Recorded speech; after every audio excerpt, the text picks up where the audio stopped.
All right. Well, Kufar Akbar, everybody, welcome to another edition of the Cross and the Crescent Discussion Group. We are live here every Sunday afternoon, starting at 4 p.m. Central Standard Time, 5 p.m. Eastern Standard Time if you live on the East Coast. If you are in Jerusalem, it is dark. Go to bed. What time would it be there? It'd probably be about 11. They're about 7 hours ahead of us, I think. 11, 12 o'clock, somewhere around there. Unless you're in Gaza, and then stand post. Welcome to the show. We are going to be discussing... there we go. Thank you, Rad, for taking control of that. This is a show that is dedicated to rightly dividing the truth between Christianity and Islam. And what we do here normally is we discuss issues that are mainly polemical against Islam, but occasionally, about once a month, about once every 4 or 5 shows, we'll have a show dedicated to providing apologetic for the gospel of Jesus Christ.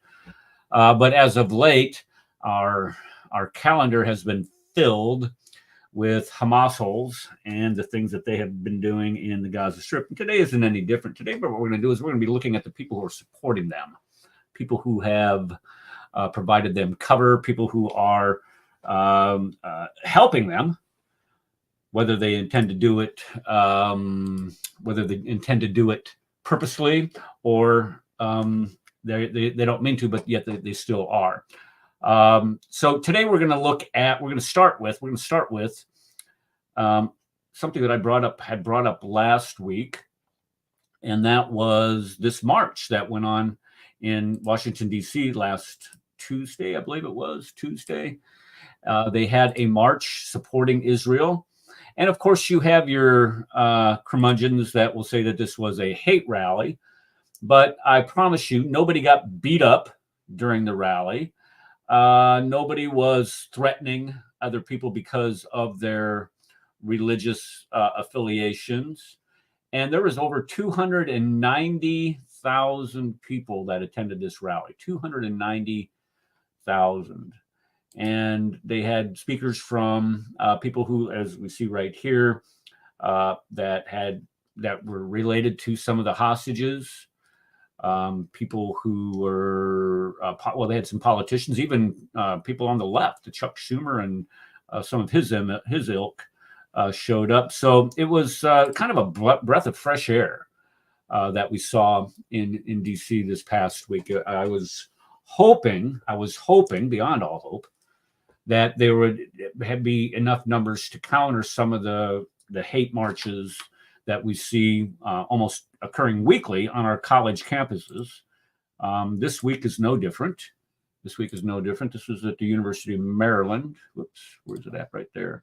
This is the University of Maryland. Of course, Holocaust 2.0 is what is written. A pro-Palestinian rally. Trust me, bro. Trust me, bro. That was a great discussion we had last night. But again, you wouldn't find anything like this at an Israel rally. You only find these at rallies supporting the Hamasholes, which is part of the course. If you hate, this is exactly what you're going to expect. I did come across this little nugget. Let me make sure I can audio tab. Yes. Let me know if you can hear this when I start playing it. Let me play it. Support Hamas. Okay, can you hear that? All right, Paul says thumbs up. All right, let's start at the beginning. I support Hamas. Shock. History is made that day. Very proud of my people. Very, very proud. Would love it if they would do it again and again and again and again and again and again and again. No, they're not terrorists. I support every decision. And you know what? What they did was history. Very proud. History was made that day. Palestinian. Shout out to Hamas. I support. Okay, so that's the type of people that you get. Such Now, a number lovely one, girl. Well, Such just a look at magic this. girl. Just look at this lovely girl. She's plastered in makeup.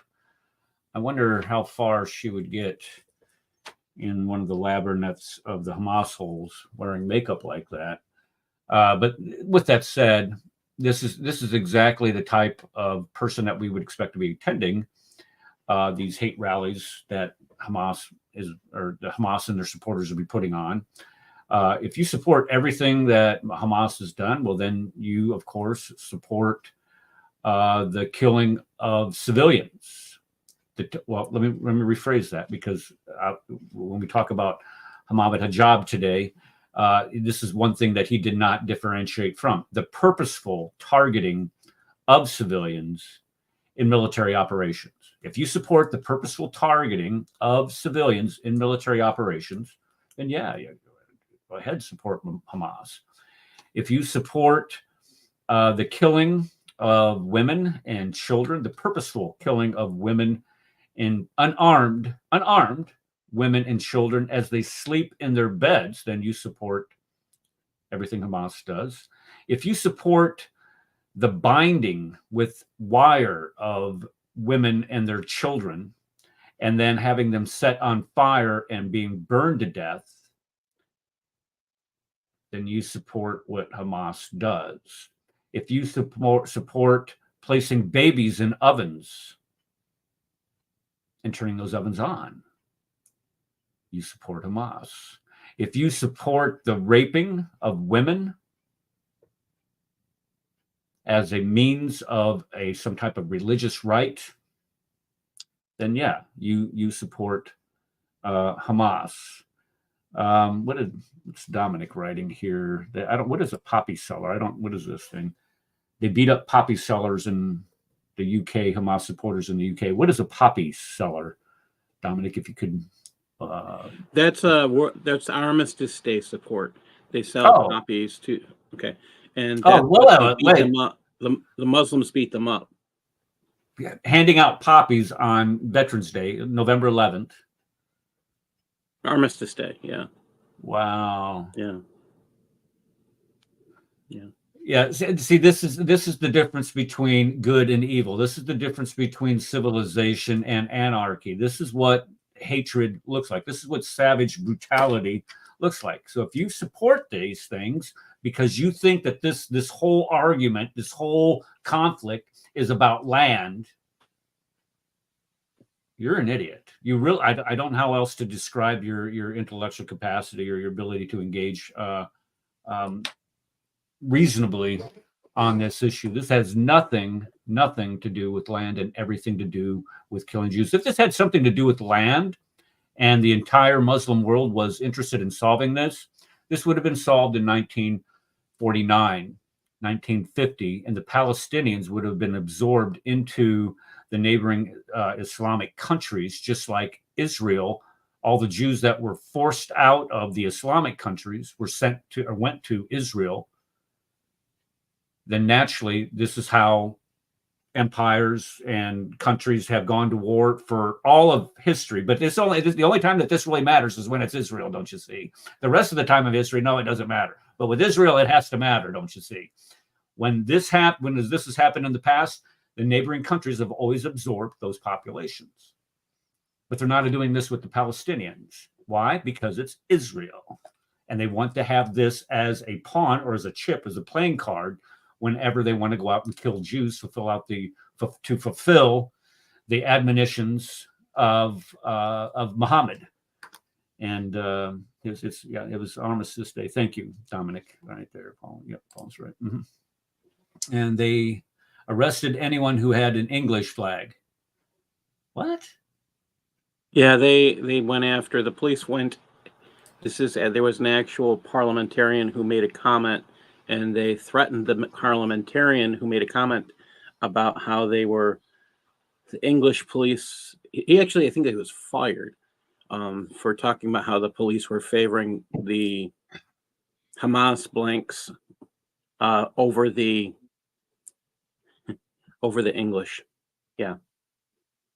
They actually arrested an old man who evidently is a cancer survivor for posting on Twitter why are all these Palestinian flags up in my neighborhood on Armistice Day?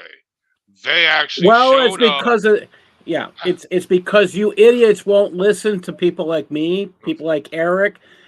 Look, we've been warning you about the Hijra for almost a decade, and you keep taking them in. It's your own fault. Yeah, well, they That's all I showed gotta up say. and they arrested him. Literally, he filmed it. They actually arrested him for posting Yes. on Twitter, why are there Palestinian flags up? Because they said that he was being offensive and triggering to others. Yeah. I'm sorry, Dominic. You gotta, I would say immigrate to the United States of America, but we ain't doing any better because we're still going in that direction. But yeah, it's Yeah, well, I remember the last time we invited a bunch of Brits over here. yeah, we had a revolution. Yeah. I'm kidding. I'm kidding. I'm kidding. All right. I don't know if I was invited the last time. Okay, so with that said, let me see. I have a couple other things that I wanted to do here. We had, let's see, when we had all of these attacks by these Hamasholes on Israel. This is basically. Wait a second. Let me make sure I'm playing these in order. Let me play them in the right order here. This is basically what we saw. Let me put this up. Cue this up. Present up. There we go. Bada bing, bada boom. Shwada swing, shwada shwoom. All right, here we go.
ابتهاجا وفرحا بطوفان الأقصى، خرج الفلسطينيون في الضفة الغربية بمسيرات داعمة للمقاومة في غير مدينة.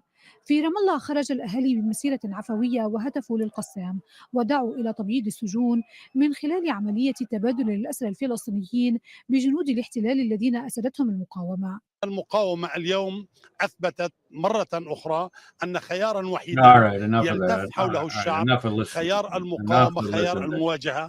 ولتؤكد مرة So I want to point out that the Hamas was walking, it was forbidding me from making a comment. So I don't know why. I was pointing out that the Hamas had children walking on both sides of them, these little cowardly men who have children protecting them. Okay, one more time. Which in the video there? If you look at that in that video, you see children on both sides, and the Hamas are in the middle. Yeah, and this is what they do. This is the exact opposite. And this is what we're going to get to when we get to some of the comments made by Hijab in this debate. One of the most reprehensible ones is that he equates the IDF, says that they're a terrorist organization. And we're going to get to that. I mean, that's just absolutely abhorrent. Does Israel have any A-10 warthogs? See, this would be a perfect situation. Israel needs to come up with a rapid response with A-10 warthogs whenever they do, because they're going to do this again. Okay, and when they do this again, there's going to be these protests in the streets like that, and you just have the A-10 warthogs just go in there, and then you clean them out.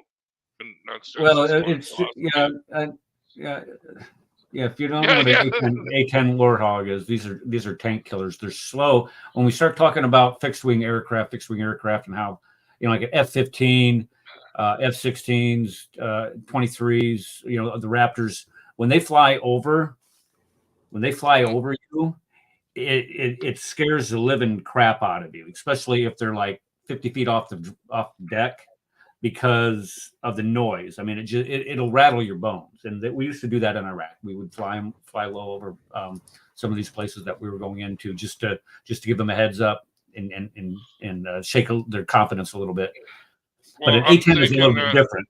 A-10 is a little bit different. Doesn't make enough noise, but they're slow. They're slow moving, and they're intended to kill tanks. And they do have great air to ground direct fire capabilities, as far as 20 millimeter cannons and things of that nature. But to use those on civilians is against the Geneva Accords. Oh, come on! I'm just telling you, Rad. You can use Apaches. You can use Apaches, but you can't use A-10s. Really? Okay, then they need the Apaches. Okay, whatever. Go ahead. What's the biggest danger, Eric? Does Hamas have a uniform? No, they do not. And I did see a video this morning where they were wearing IDF uniforms as part of their way to infiltrate. And this is the thing. When you start looking at the laws of warfare, conduct of warfare, you have to be, there's all kinds of things that you have to obey. And Paul hit the nail on the head there. If you're going to engage in combat operations, you have to have a uniform designating you as a service member of that organization. Terrorist organizations do not have that. But when we look at all of the laws when it comes to international warfare, they've broken almost every single one that you could possibly break. You're not allowed to store munitions or post any type of military type of activities in and around hospitals, schools, religious facilities, things of that nature, because those are protected entities. When it comes, like, for example, you cannot fire upon an ambulance that bears a Red Cross or a Red Crescent, or the Israelis have a separate designation for that. But as a matter of fact, one of the ladies that was performing was treating Israelis. They came in, and she was wearing her uniform with Red Cross uniform, the equivalent of Red Cross uniform, and they came in and killed her right in uniform. So they do not follow the accepted norms of what you expect in warfare. The Israeli army, let me make sure we understand the difference here. The Israeli army goes out of its way more than any other army on the flippin' planet by orders of magnitude to try to minimize civilian casualties. How many people drop leaflets on the place they're going to bomb saying, "Get out"? How many call them and say, "Hey, yo, we're going to bomb you. You want to evacuate?" "Oh, we do not want to. We're not going to evacuate. We accept death. We want the children to die so that people will see it." And they even say why they're not going to evacuate. They even tell them, "Well, we want these children to be, these dead kids to be on TV." They even tell us. And people are still they're killing all these kids. Well, okay. And you're putting them right out there in front of your soldiers. Most armies, all armies on the planet, every single army on the planet is meant to defend its citizens, its women, its children. Hamas is the only organization on the planet, as I know right now, that's engaging in a military action, is using the civilians to defend it from attacks. It's the exact opposite. And to say that these people are some type of soldiers, warriors, they're pussies is what they are. Sorry for the language, but that's what they are. See, that's why that angers me thinking about it. This Geneva Convention thing, should not apply to them. I am sorry.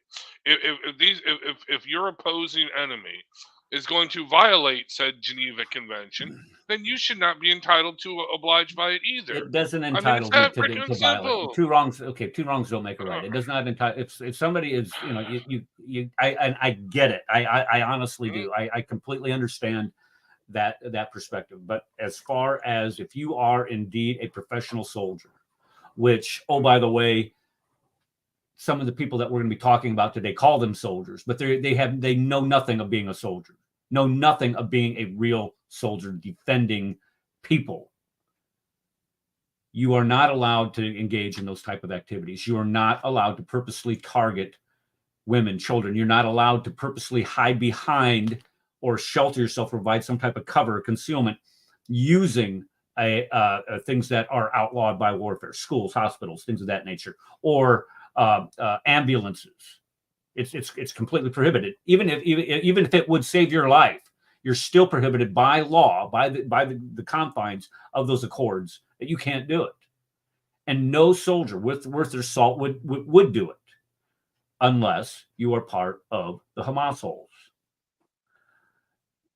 I'm sorry. Yeah, Nico, I'm sorry. I shouldn't have said that. That's Well, I'm pissed. So I really am. And every time, that is the P word that I am. I am most definitely pissed about this whole thing. Let me play one more video quick before I get myself in trouble here. Where we is little poor English etiquette for you. Let me see. Present, screen share. And this is more of the same of what we just watched here.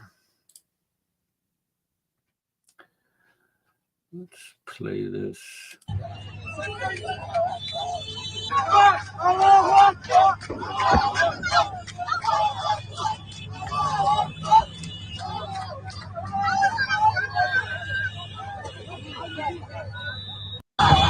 Okay, what this is, what I meant to do here is to do a compare and contrast of the complete joy and jubilation of offing 1,200 Israelis and taking prisoner 240 plus people as hostages, and their plight. Hold on, let me put that back up there.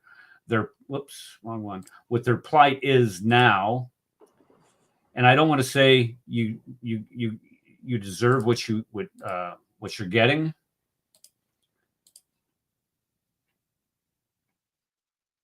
But you're getting what you celebrated. You are getting what you celebrated.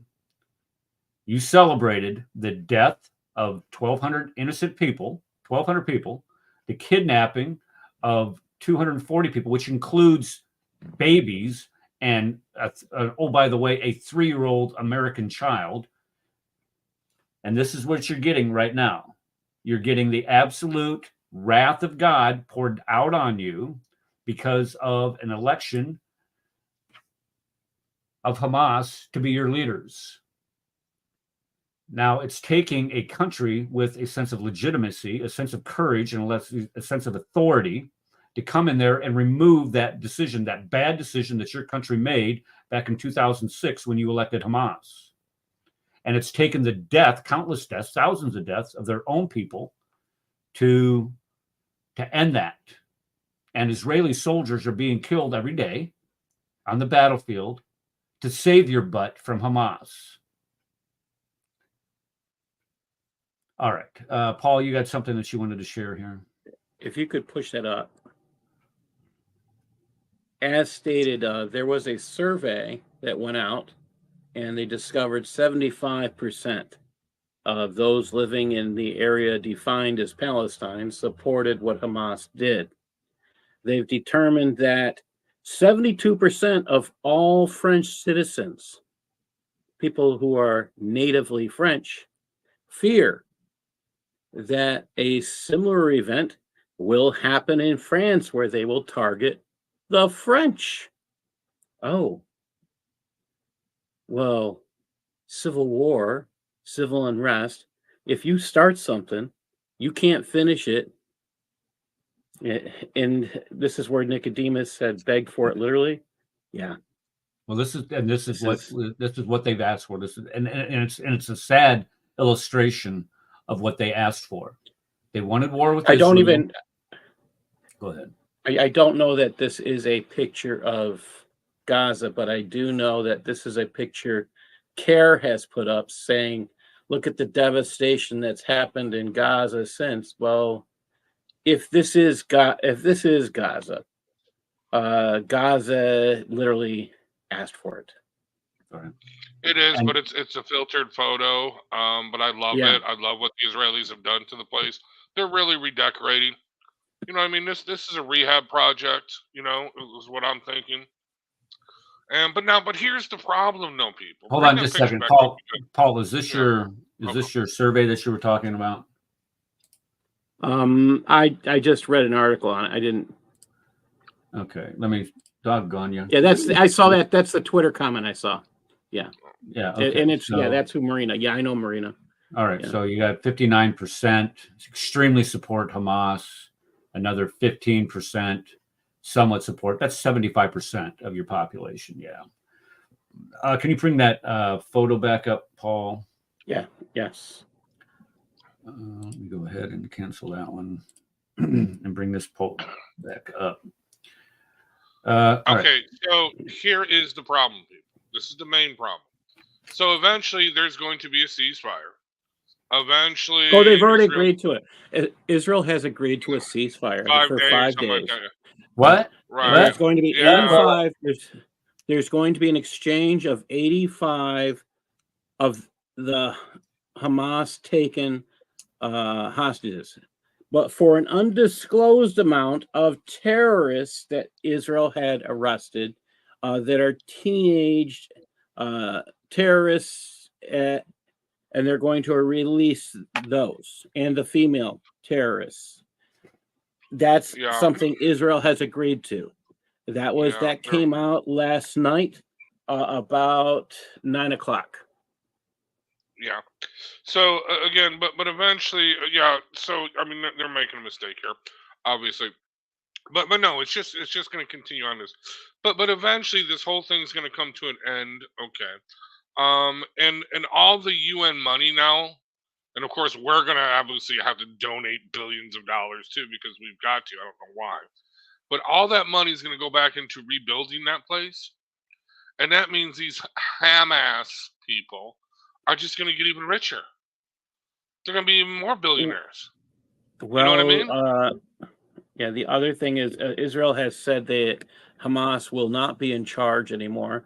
They are going to be in charge, which means, in truth, yes, all the people who live in this area will become much wealthier because Israel will be controlling things and not Hamas.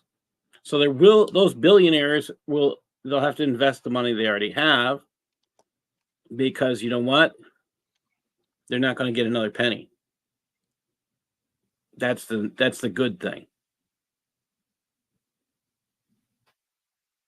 Well, the fact that these guys have, and this is what is seldom admitted and seldom discussed, is that the leadership of Hamas they're billionaires. And if you are a Palestinian and you got people complaining, oh, it's an open air prison. Well, there's a reason that the living conditions are terrible there, and people are living in squalor, is because that the Hamasholes are taking a lot of these things that are meant to better to better the lives, putting in, giving them running water, sewage, building schools, hospitals, using cement for that. They used the pipes that were meant for sewage and water to build rocket launchers, and they take the cement that was used that is supposed to be used to build schools, buildings, apartments for people, and they build terror tunnels.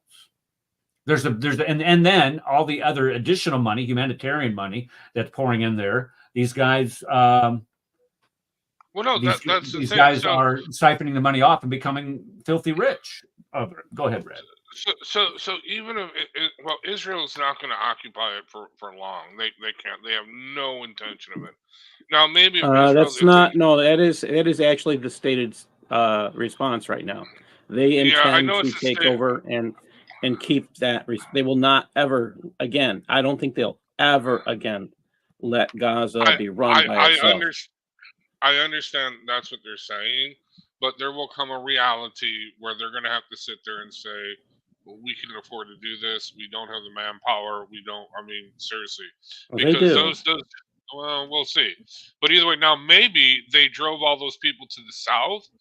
Maybe they're going to use that Wahadi River as the demarcation line, as the demilitarization zone, and northern Gaza will be occupied. and they'll just be like, screw you, you can fire your rockets from there, but they'll just increase the range of the rockets. Is all they'll do eventually. But here's the deal. Either way, all that money that's going to be pouring in there, and all those, dude, they're going to become millionaires again. You know what I mean? It's just going to refund, refuel the whole thing over and over again. And in 10 years, they're just going to be back to where they were again. I mean, that's all you're doing. That's all they're going to do. They're just going to postpone it again and again and again. And seriously, you can set a clock to this. It's like every 10 years, the people of Gaza do this. Seriously, every 10 to 15 years, they do this.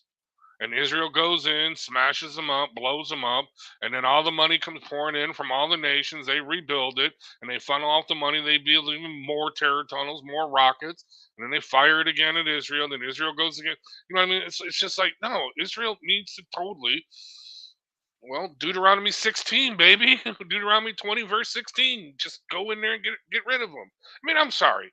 They're saying from the river to the sea, Palestine will be free. That's the call for genocide. Okay, I say from the river to the sea, Israel will be free. You got two people that want to commit genocide on each other. Which one do you want to support?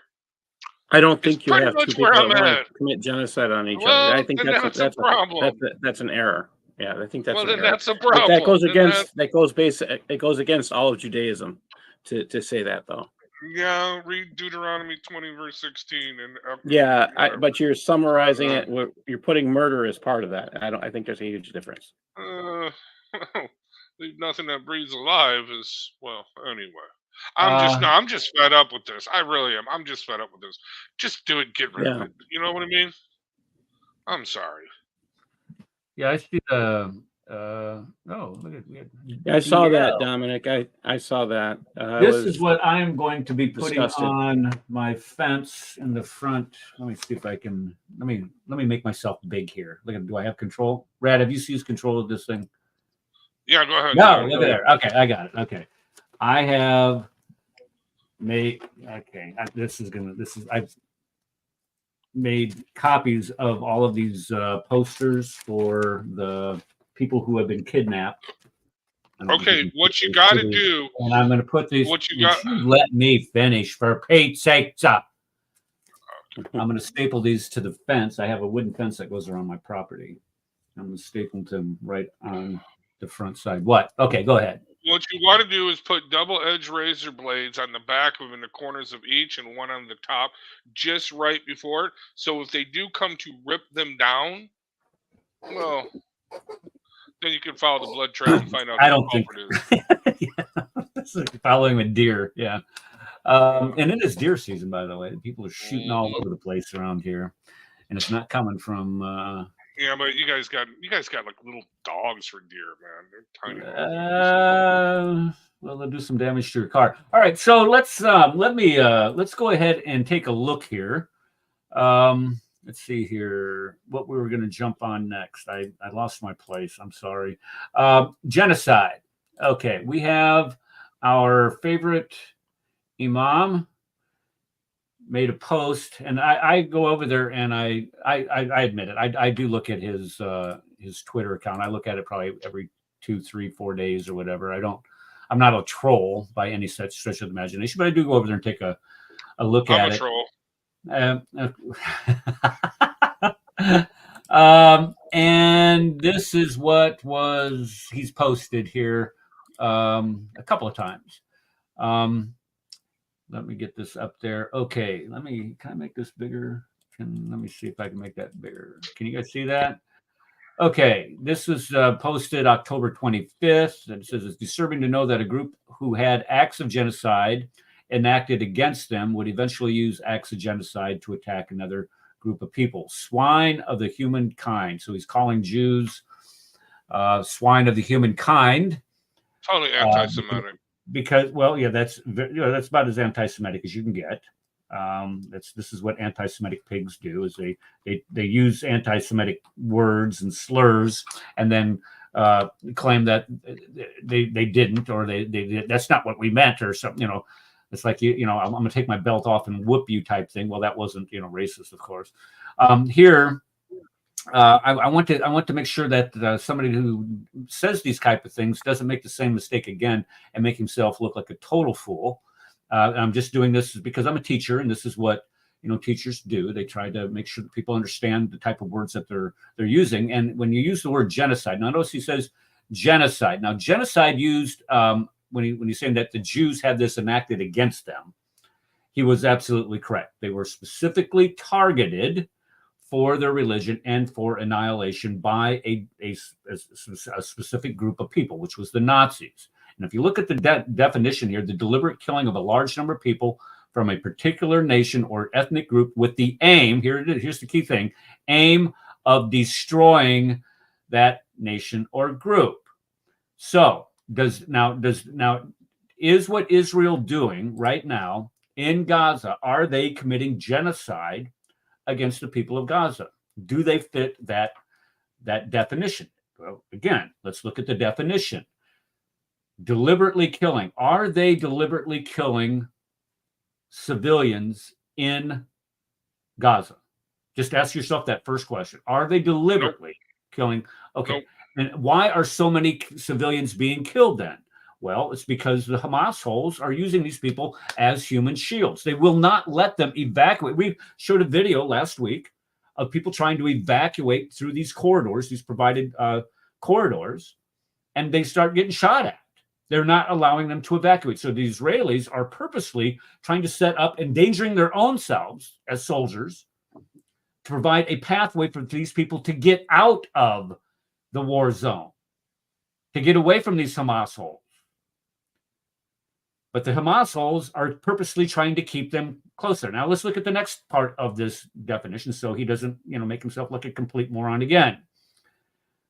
From a particular nation or particular ethnic group, if you want to identify, these people identify as Palestinians. I don't think that there is such a thing as Palestine, or ever was a place called Palestine in the strictest definition of the term, but okay, let's go with the Palestine.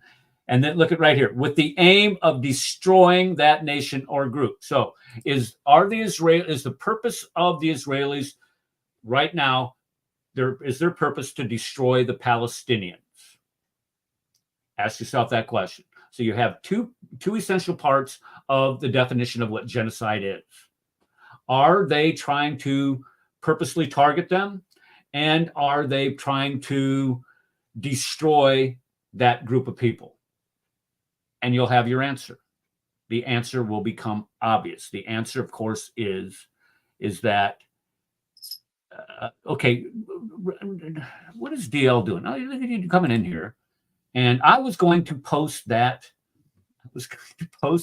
verse here in just a couple minutes, but thank you. We'll bring that back up on the screen. When you look at what the Israelis are doing, they are purposely trying to avoid civilian casualties. They are purposely trying to prevent people, innocent people. This is the key word. So civilians, children, people that are elderly, are sick in the hospital. They're trying to evacuate those people out of the area.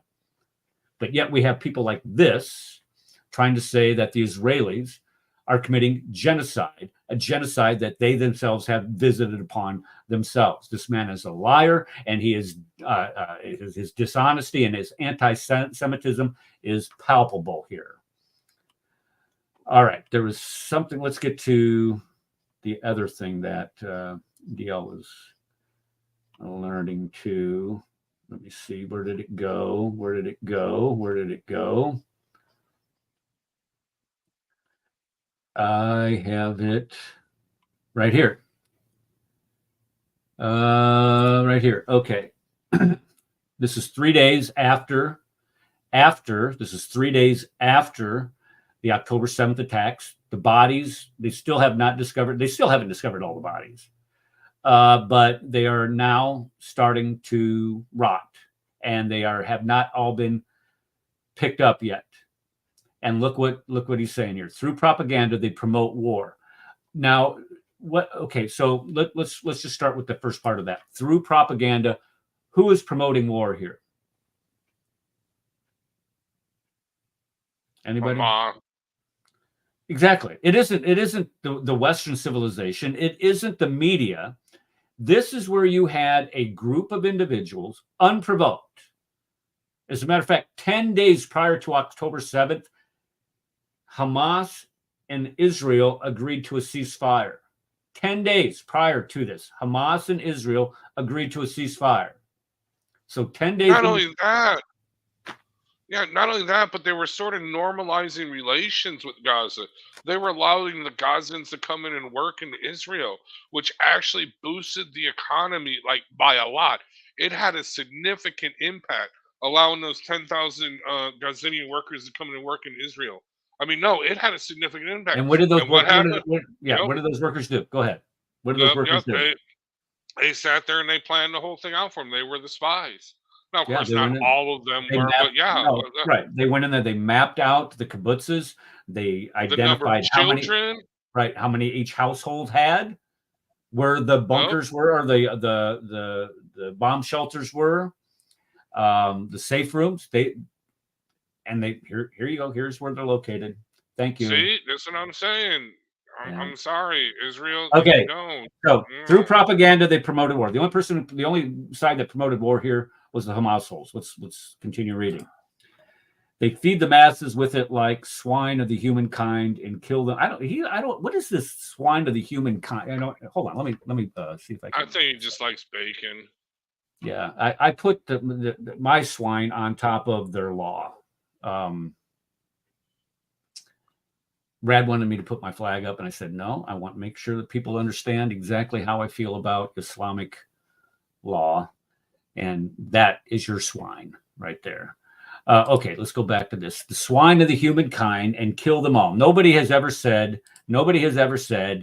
kill them all. Nobody is promoting that. And nobody with any type of power or authority is promoting that. Let me rephrase that, because there are those people out in the Twitter world or in Facebook or his little social media worlds that he probably runs into where he promotes his hateful screeds saying, we can't, we kill them all, or we hate the Gazans, or we hate Palestinians. Okay, you're going to find, of course, there's going to have people that are going to write that kind of stuff. Why? Because you just killed 1,200 Israeli citizens in cold blood. And he also posted a little panty-wearing little rant. All these people are making fun. They're making fun. It was right after the Israelis turned off the power and the water, and there was a guy making a video where, oh, look at here, my light switch works. Oh, I wonder where it doesn't work. Yeah. Oh, here, let me flush my toilet. Let me get myself a glass of water. Okay, well, okay. And he's crying about that, but does he have any type of sympathy for the little babies that were slaughtered in their cribs, or the woman who was bound with a cord and burned alive with her child? Does he have any empathy? No. We don't have any empathy there. But you make fun of them? Make fun of people flushing their toilet and turning on the water? Screw you, pal. All right. That's the barbarity. That's the barbarity of people we are dealing with. Okay. Okay, let me put it this way.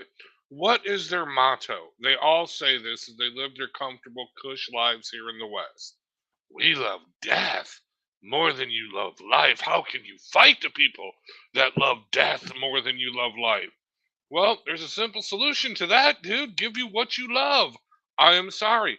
They use these Palestinians as pawns. They have no interest in their lives. They have no interest in promoting them. As a matter of fact, if you ask Kenny, okay, about, should Palestine make peace with Israel? If you ask the Kennys and the Muhammad Hijabs and the Daniel Hickachus of the world, they will tell you no, because Palestine must be free from the river to the sea. If you ask them if these Palestinians should live a life that they are living now of freedom, okay, no, if the Jews are there, they cannot have freedom. Do you see what I'm saying? I mean, look at what can be done with Gaza. I mean, you look at that. Dude, you look at all the Hamas leaders I was reading up on. They all own multi-acre estates on the Gaza beach. Just like Joe Biden. Just like John Kerry.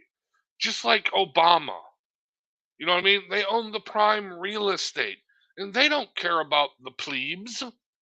They have, and these people living these cush lives in the West, they're talking about how brave they are, that they love death more than we love life. Okay, I don't see you dying, people. And they love to post the pictures of the dead Palestinian babies. It's porn to them. It is jihad porn. It's like syrupy candy to them. These people are truly evil.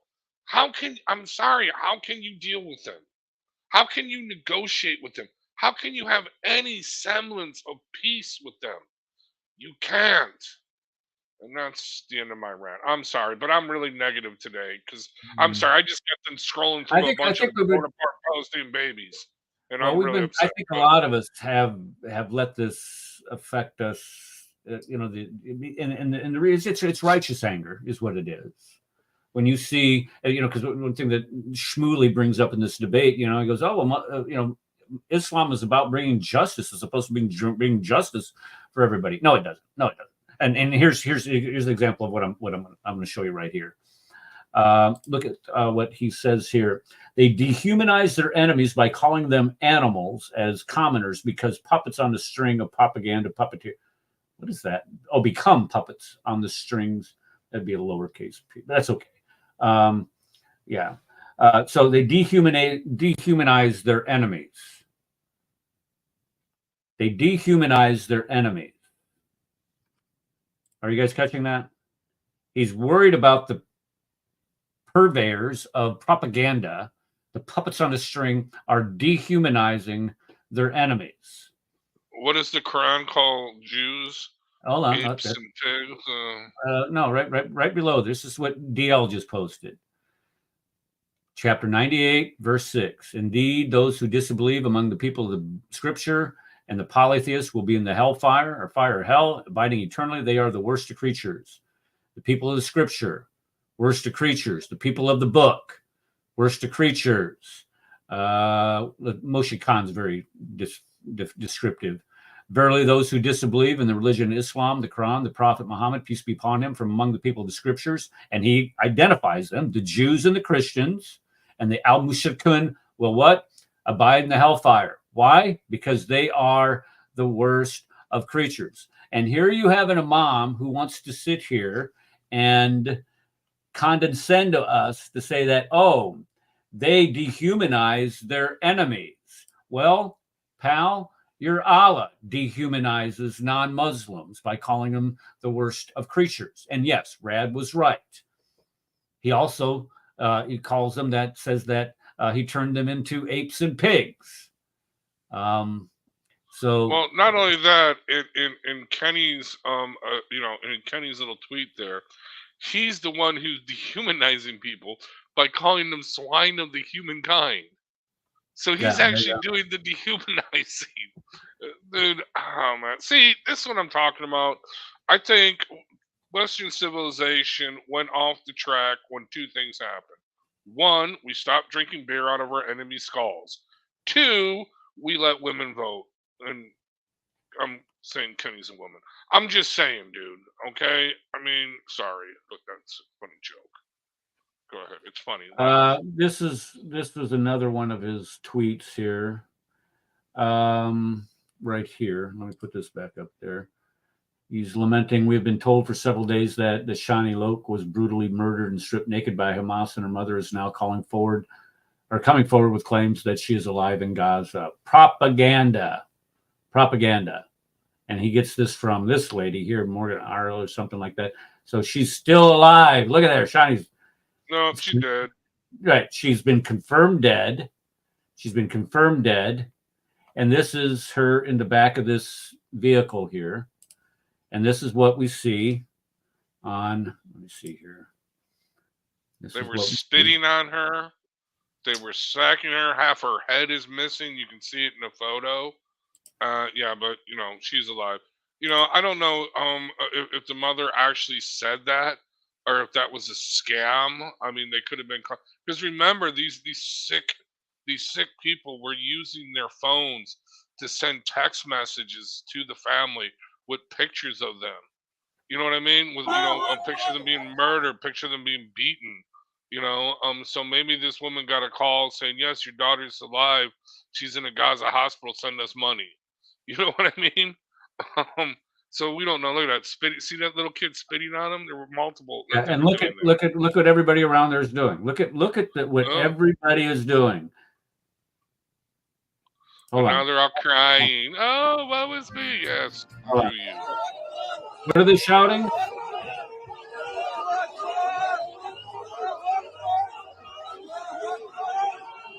One of those guys is dead too. Israel just announced.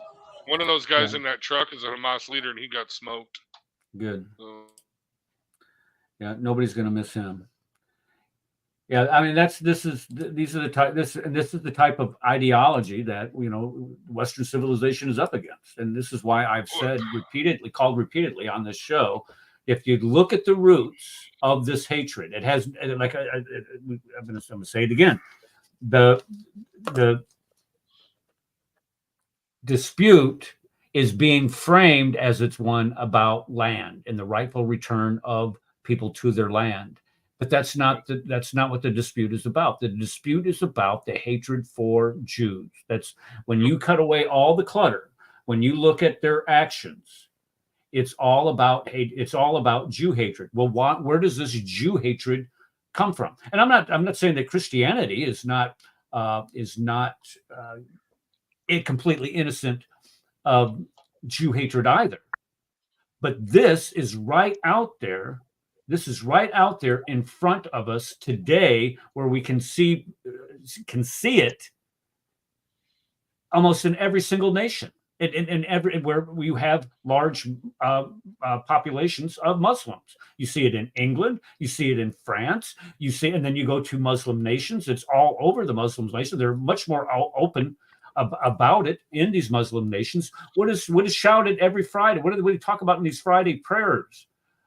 Is like, oh, Jew, there's a rock will call out, or a tree will call out, there's a Jew behind me, come and kill him. This is what they believe. This is what Muhammad taught. This hatred, this demonically inspired hatred that they have because of this one man. Exactly. This is right on the head right here. This is exactly what the problem is right here.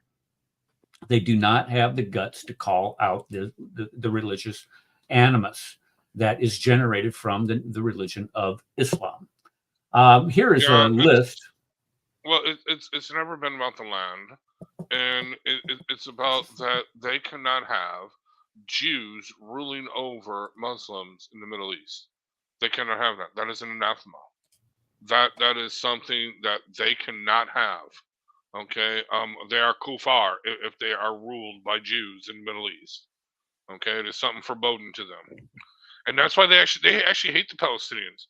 They actually hate them. They consider them the worst of the worst, because not only did they lose their land, but they lost Jews. How could you lose your land to Jews? I mean, seriously, they hate these people. But they hate them not because of they lost land. They don't trust them. There's no Muslim country that will take these people in because they do not trust them. Well, you look what happened to Jordan, the country of Jordan. They expelled them because the Palestinians were going around and killing Jordanians, because the Jordanians wouldn't help them in the West Bank kill Jews. So they said, well, we're going to start killing Jordanians to get you to hate the Jews instead of us. And that worked out for them. They sent them to Lebanon. And once they got to Lebanon, well, what did they do when they get to Lebanon? Well, they destroyed that country too. Hezbollah much. And then you look at Kuwait. I mentioned this last week. The Kuwaitis, at the conclusion of the Gulf War, expelled all of, I think it was 20,000, 25,000 Palestinians that were living in Kuwait. Why? Because the Palestinian Yasser Arafat sided with Saddam Hussein in the invasion of Kuwait. So even there, they're siding with the wrong side. Anything to do with the destruction of Israel, they are going to side with. And the reason why the Palestinians sided with Saddam is Saddam said, look, if anybody else attacks me besides Kuwait or Saudi Arabia, I'm going to attack Israel.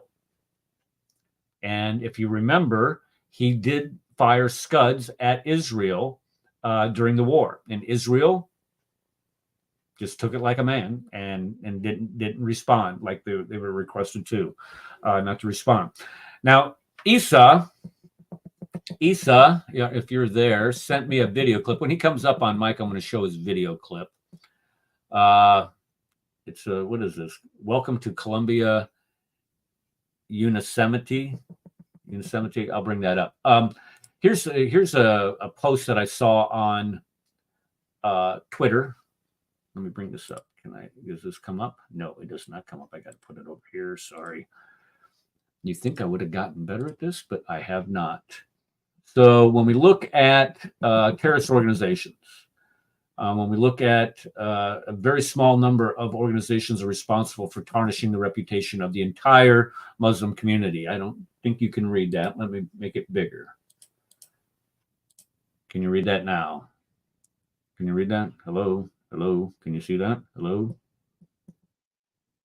Hello? Can you guys read this? We can read it. We can read it. Okay. Merry Christmas. All right. So only very few small number of organizations responsible for tarnishing the reputation of the entire Muslim community.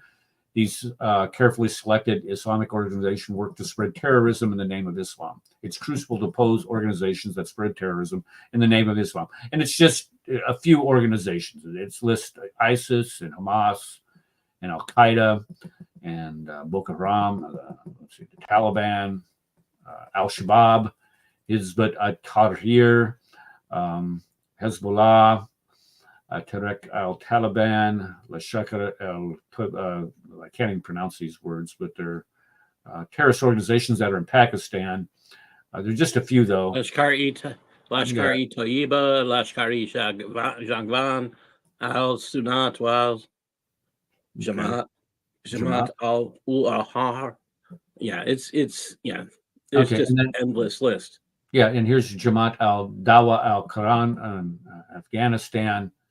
And there's just a few here. Hold on, I'll be done here in a second. There's Absat al-Ansar, Palestinian Islamic Jihad, Abu Nadal, remember that guy, the Achille Laura guy? The Al-Aqsa Martyrs Brigades, yes, of course. Mujahideen Shura Council. Let's see here. Oh, Syria, okay. Army of Islam, Harat al-Mujahideen, Ansar al-Din Front. There's just a few in Syria, 12, a dozen or so, not too many. Okay, over Africa, there's a few over. A movement for oneness and jihad in West Africa, Ansar Dine, the Katab Hezbollah. Then, of course, you get the Quds Force in Iran, which is a state-funded organization. Another one here in Iran, I don't know, Jundala, something like that. And then, okay, we got Algeria. Now, we're almost done with the list, folks. Armed Islamic Men of Algeria. Algeria is more. Oh, wait, in Germany. There's some in Germany, of course. Al-Aqsa Foundation. Morocco is kind of a peaceful nation, I would thought anyway. But of course, we got Ansar al-Sharia in Morocco. Morocco Mujahideen, Moroccan Islamic Combat Group.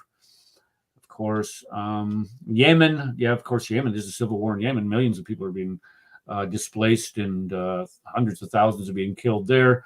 It's sad to see that there's a few there. Ansar al-Allah, Aden. Okay, well, India, of course, is in Hindi, but they have a very large, almost majority slowly approaching majority of Muslims there. India Mujahideen, Hizbul-Hadin. And feminist Islamists. Look at that. Who knew? Of course, Bangladesh, which separated itself from, was it Pakistan or maybe it was India? I can't remember which one. But there you have their little terrorist organization. Indonesia, the most populous Muslim nation on the planet. And here, Saudi Arabia, Uzbekistan, Tunisia, Libya, Russia, Turkey, Holy Land Foundation for Relief and Development. That's a CARE front group right there. Singapore, Thailand, Malaysia, Philippines, UK, Libya, Somalia, Tunisia, Jordan, Lebanon. Yeah, okay. And that was just a few that I know. organizations that want nothing but peace, don't you see? Or they misrepresent the, I'm sorry, these are the ones that are violent, and they're misrepresenting the vast majority of the Muslims worldwide.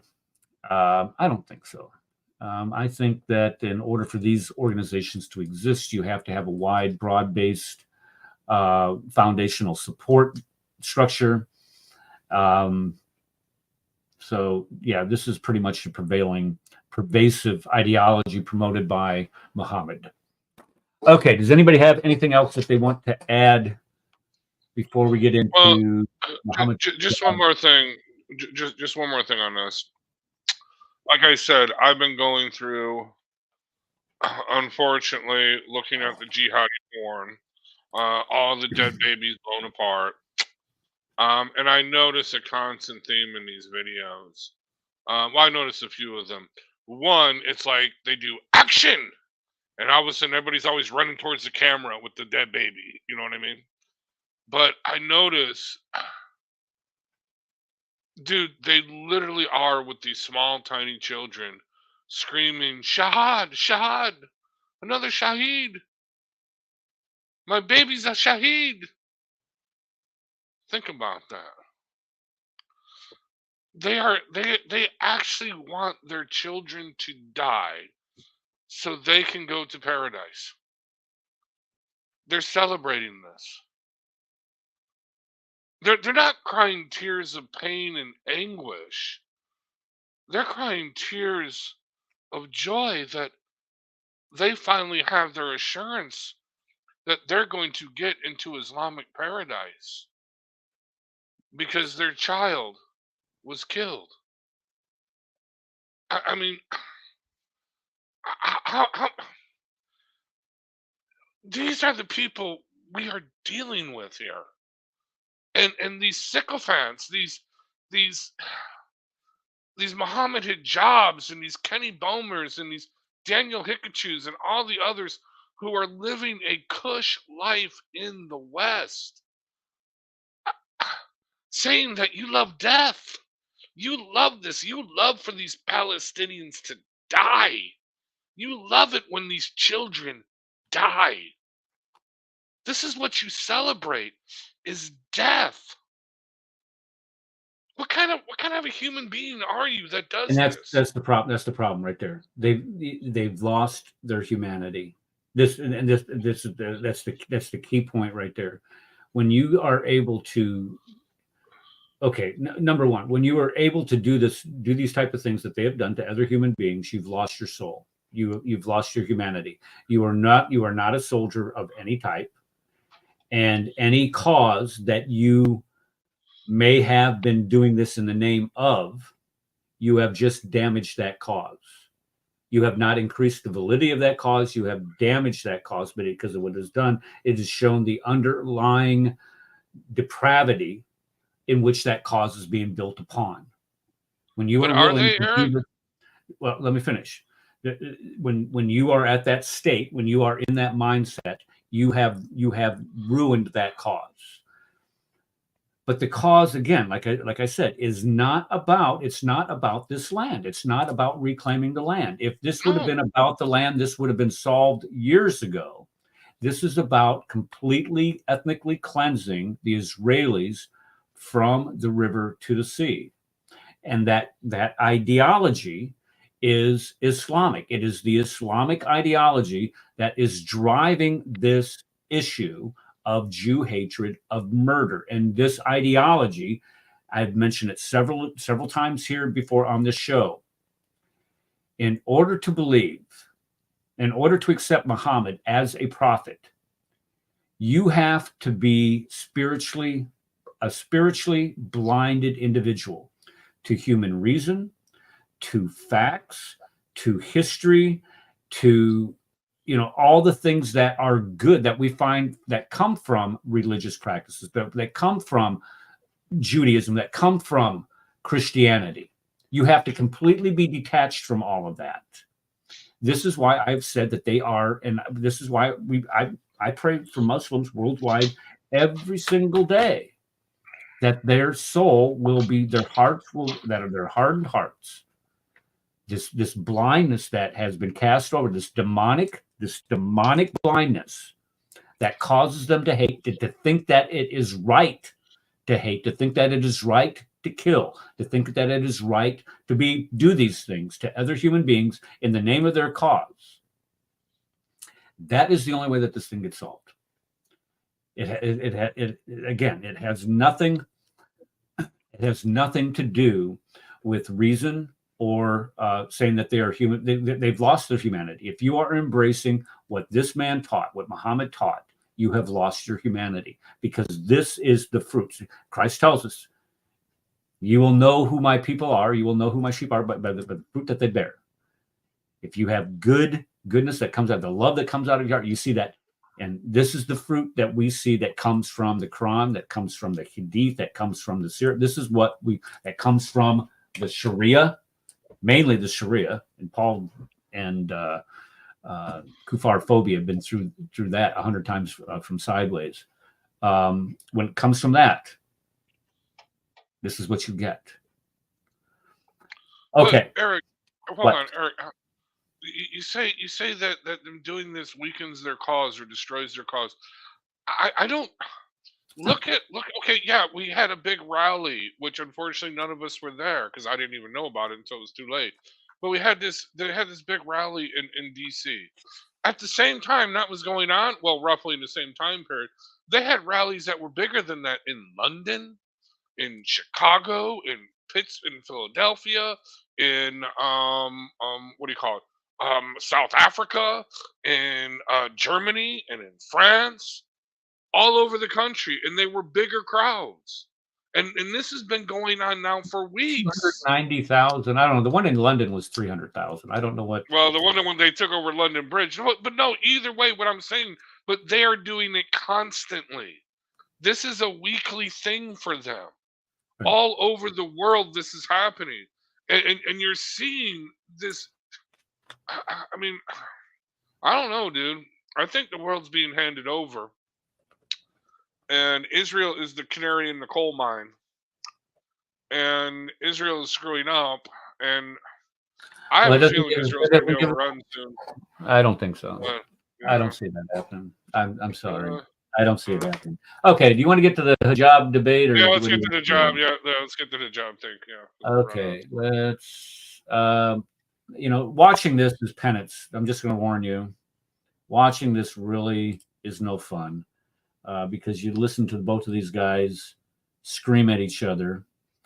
Let's see here. Let's look at Hijab's opening statement here. Okay, share screen. Go ahead.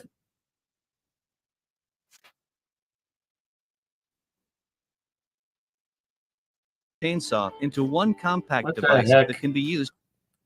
When is this? Where does this end here? With one hand. Eliminating all the hassle of a chainsaw without the large size. You got an ad. Loud noise. Yeah, but how long does Seniors this everywhere love it because they can. Oh no. To hold a refresh. Tackling the overgrown apple grove. Refresh. This is crazy. Oh, what the hell? Yeah. I don't know. You should be able to skip it. Hit skip. Yeah, there you go. All right, let's go back to the beginning. Let's go back to the beginning where Hijab starts running his mouth. All right. Oh my gosh, are you kidding me? Skip. Give me a second. There you go, skip. Yes. To blame. Right. You have a minute, Muhammad, from now. From one perspective, Hamas started the battle because obviously from October 7th, even they themselves title it Tufan al-Aqsa or the flooding of Al-Aqsa. But from another perspective, if you really look at it from an international law perspective, we're talking about 1967, we're talking about Syria Resolution 242, in which it is actually stated that Israel is in a belligerent state because they're occupying the West Bank. Okay, let's talk about that just for a second. Can we? Can we Sure. talk about that? 1967. Let's remember what happened in 1967. Israel was attacked by... Well, Israel was being threatened by Egypt. This is al-Nasser. And he's put his army on the southwestern border of Israel in the Sinai Peninsula. And he's going to attack Israel. Syria from the north and the Golan has lined up their military there to attack Israel, and Jordan has lined up their military on their western border to attack Israel. Israel can clearly see that they're going to be attacked on three different sides, three of their four sides, and the other side is the sea. So what do? They decimated the Egyptian Air Force while it was on the ground within 2 hours, and then started destroying their army in place in the Sinai. Syria attacked them from the Golan Heights and was pushed out. Jordan attacked them from the West Bank and were defeated also. Now, the laws of international warfare, which Muhammad Hijab is completely ignoring here, and what he's trying to do is he's trying to appeal to an anti-Semitic organization, which is the UN, a demonstrably anti-Semitic organization, and their UN resolution condemning Israeli occupation of the territories, and somehow trying to provide some type of legitimacy to these UN resolutions that condemn Israel. I mean, if you go back and you can, I have a slideshow where I've shown how many times Israel has been condemned by the UN over the years, and compare that to other countries like, I don't know, Venezuela, Russia, China, North Korea. There's absolutely no comparison to the number of UN resolutions written against Israel. So what he's trying to do is he's trying to say this UN resolution such and such and such and such says that Israel's being a belligerent state by occupying the West Bank. No, it's not. Because when you look at the laws of international warfare, if you are attacked by a country like Syria, Jordan, or Egypt, and they attack you from a specific location within their country, you have every right at the conclusion of that war to claim that land as your own, because you were attacked from that land and you are preventing them from attacking you from that specific location again. That's what the laws of international warfare have to say. If you doubt it, Jay Sekulow has a book out that deals with this. I have it around. I was just reading it parts of it the other day. Jay Sekulow has a book out on this, and he has argued cases before the United States Supreme Court. He's argued cases before the International Court in The Hague. He knows what he's talking about. So when the Golan Heights was seized by Israel and retained by Israel, they have a legitimate international legal claim to those lands. When Israel claimed the West Bank from Jordan, because Jordan, oh, by the way, occupied that land illegally after it was designated as a anyway, they occupied it illegally to begin with before even the 67 war. When Israel went in and took that land away from Jordan, Jordan has no right to that land. The Palestinians have that is Israel's land. Why? Because Jordan, who was in control of that land prior to the war, lost all rights to it. Now, Israel also took the entire Sinai Peninsula away from Egypt. However, taking away the entire Sinai Peninsula, Israel, according to international law, was not entitled to that land, could not claim that land. The reason why is Israel attacked, even though Egypt had put almost their entire army in the Sinai Peninsula to go into Israel. Israel was the first one to fire on the Egyptians. So therefore, the provocateur, quote unquote, was Israel, even though this was a completely defensive measure. They returned the land, the Sinai, to Egypt. So therefore, they have complied with all international law as it pertains to the laws of international warfare when it comes to the Golan Heights, when it comes to the West Bank, and when it comes to the Sinai Peninsula. So for him to sit there and say this garbage, I mean, what he's basically doing, he knows he's lying. Let's listen to a little more of his live. Sorry, and we're not even, 30 seconds into this crap. East Jerusalem and Gaza. And they have been, so therefore the war has been continual for a very long time according to international law. But let's remove Hamas from the situation altogether. Of course he wants to do that. Why? Because they're a bunch of savages. Let's remove them. What do you have? You have the West Bank. And what do you have in the West Bank? You have 187 children who have been put in prisons. They have been put in prisons, according to B'Tselem, without charge. You have 44 children before October the 7th. What's that, Paul? It's fallacious reasoning. He's changed the topic.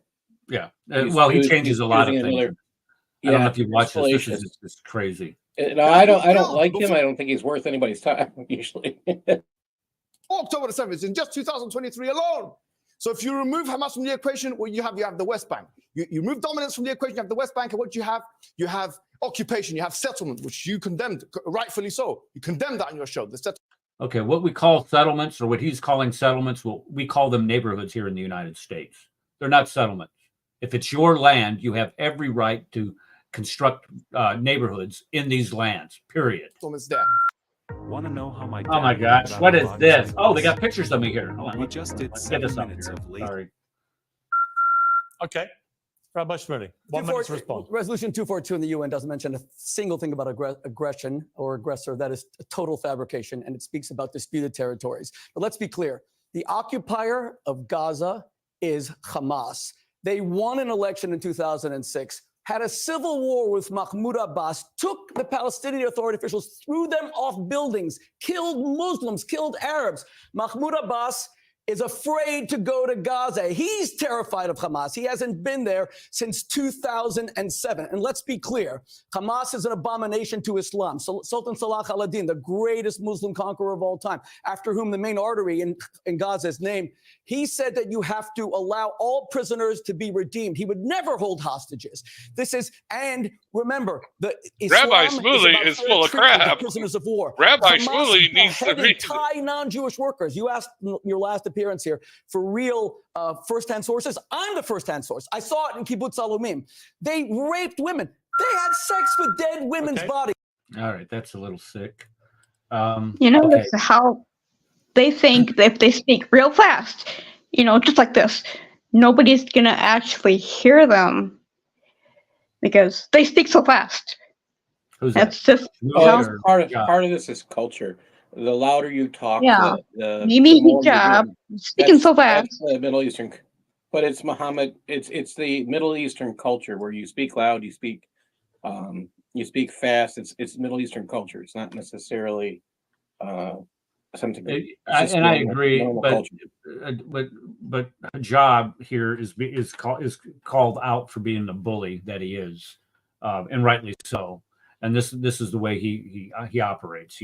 He operates from the position of, you're either going to agree with me or I'm gonna give you a beat down. And he can. I mean, look at the guy's like 6'20", and he's a huge mountain of a man. He probably could bully people and intimidate people. But if you have, I have challenged him. I have challenged him to pistols at dawn, flintlock pistols, smooth bore, standing 20 paces apart, and he has refused to accept my challenge. He is a coward. He is running, and he is hiding from me. He's a coward. Well, Shmuley, I think Shmuley tells him to go to Gaza. If you're such a man, Muhammad, go to Gaza. Yeah, none of these brave. They love death more than we love life. Westerners will even step foot in Gaza. You know what? My man Steve, but you know what oh, sorry, bro. No, go ahead, Steve. No, I'm sorry. You know what I saw too is both of them are kind of manipulating things. Muhammad Hijab is trying to trying to blame Hamas, and the rabbi is trying to make Islam look good. Say that this, real Islam. Both of them are wrong. This is Islam. That is the problem here. It is Islam. Yeah, take Hamas out of the equation.